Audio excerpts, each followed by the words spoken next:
Good morning. Pastor Mike, Central Lutheran Church, Wichita, Kansas. A circuit pastors conference and a funeral yesterday delayed this devotion by a day. Some of you know that I like to hunt ducks, teal, geese, and other fowl.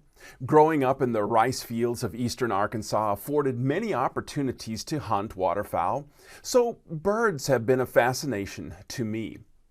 You probably didn't know this. I took an ornithology class in college, got an A in the course.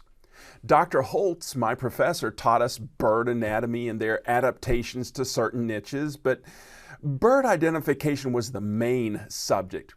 We learned to identify birds not only by their appearance, but also by their calls. I'm not a birder in the serious definition, but I can still identify many birds by sound as well as sight. We have several pair of Baltimore Orioles behind our house, the birds, not the baseball players. Love their brilliant orange and black as they fly from feeder to nest. Our backyard hosts a variety of birds.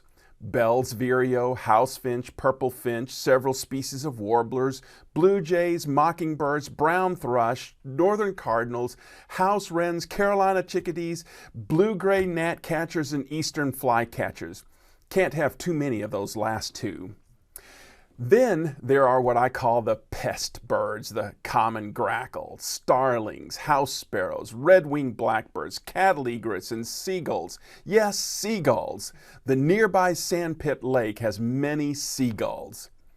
I've seen red-tailed hawks, bald eagles, golden eagles, and occasionally in spring and late summer, ruby-throated hummingbirds.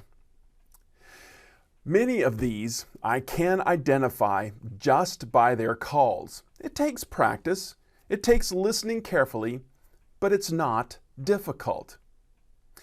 Jesus speaks to his followers and speaks of his followers being able to discern his voice from Satan's, able to know if they're following the real deal or a fake. I suspect that doesn't happen right away either, especially for later in life converts. Probably takes months and years of listening to Jesus so that you pick up the nuances, how he utters certain words, how he says your name, whether he's a long A or a short A, amen sort of God. His Spirit living in you certainly helps, a divine noise-canceling set of headphones that shut out all the babble, only allowing Jesus' love for you and his desire for you to get through. Problem with our human nature is that we tend to tune out the Spirit. Our ego thinks that we know what is best. Take some time to discern his voice from inner ego voice, to appreciate how Jesus' Spirit results in a lot better life. Not a perfect life, but a lot better life.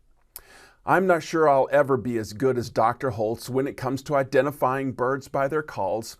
Thankfully, with Jesus, I don't have to be an expert. He constantly calls me.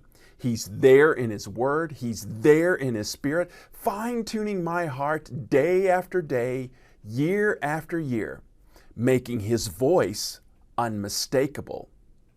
Escucha. Blessings on your day.